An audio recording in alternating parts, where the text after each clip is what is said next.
હર્ષુસ કિચનમાં આપ સર્વનું સ્વાગત છે। આજે આપણે બનાવીશું ખાટું અથાણું એટલે કે ગુંદા કેરીનું। આપણે ગુંદાને કેરી મિક્સ કરીએ છીએ, એકલી કેરીનું પણ બનાવી શકીએ। તો અહીંયા મેં જે કેરી લીધી છે એ રાજાપુરી કેરી લીધી છે। કેરીને આપણે ધોઈ અને છાલ ઉતારી નાખીશું અને એના કટકા કરી નાખીશું। અને અહીંયા ગુંદાને મેં ધોઈ એટલે કે લૂછી અને અંદરથી એના બીજ કાઢી લીધા છે અને તૈયાર કરી દીધેલા છે। આપણે કેરીને પણ એ રીતે કટકા કરી લઈએ અને થોડી કેરીને હું મસાલાની સાથે મિક્સ કરવા માટે થોડી છીણી પણ લઈશ।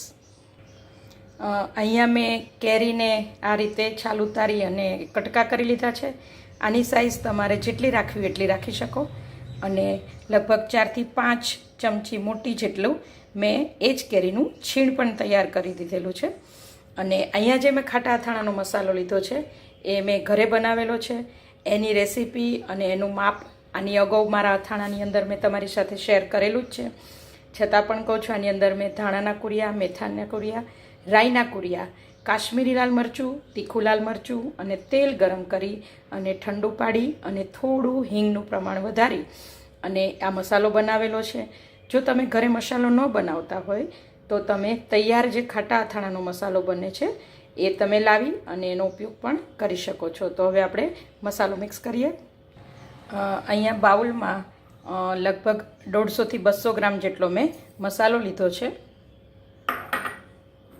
જે આપને મેં અગાઉ જણાવ્યું એટલે તે કેરી જે છીણી છે એ અંદર લઉં છું। 1 મોટી ચમચી જેટલું લાલ કાશ્મીરી મરચું અને મેં સિંગ તેલને ગરમ કરી અને ઠંડુ પાડેલું છે અને એની અંદર મેં 1 ચમચી હિંગ નાખીને રાખેલી છે।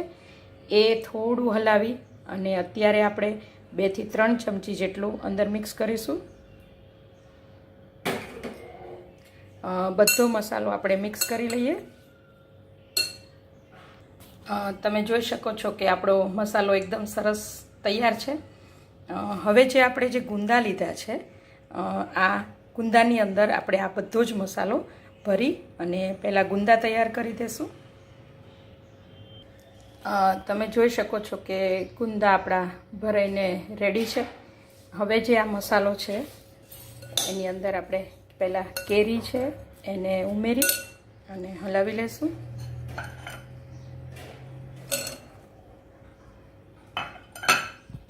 મસાલા સાથે આપણે એકદમ કેરીને મિક્સ કરી દઈએ। મસાલા સાથે આપણી કેરી એકદમ સરસ ભેળવી દીધેલી છે।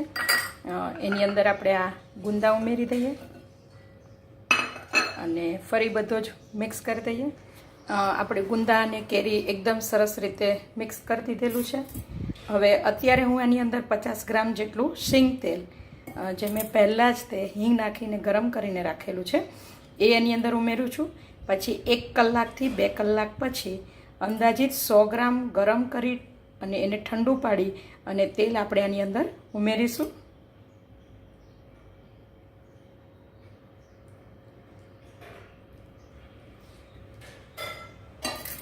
આ રીતે આપણે એને ઢાંકી દઈશું। આ અથાણાની અંદર 2 થી 3 દિવસ સુધી આપણે એને બહાર રાખીશું અને પછી કાચની બોટલમાં ભરી અને એને ફ્રીઝમાં સ્ટોર કરી શકીશું। ફ્રીઝમાં રાખવાથી આપણે તેલનું પ્રમાણ ઓછું રાખી શકીએ। જો તમારે અથાણું ટોટલી બહાર રાખવું હોય તો આની અંદર તેલનું પ્રમાણ આપણે વધારવું પડે। આ રીતે 3 થી 4 દિવસની અંદર આપણા એકદમ કેરી અને ગુંદા અથાઈ જાય છે અને એનો આપણે ખાવામાં ઉપયોગ કરી શકીએ છીએ। તો એકદમ ટેસ્ટી આપણું ગુંદા કેરીનું અથાણું રેડી છે। જો તમને સારું લાગ્યું હોય તો શેર કરવાનું, લાઈક કરવાનું, કોમેન્ટ કરવાનું અને સબસ્ક્રાઈબ કરવાનું ભૂલશો નહીં। મળીએ નેક્સ્ટ વિડીયોમાં। Thank you.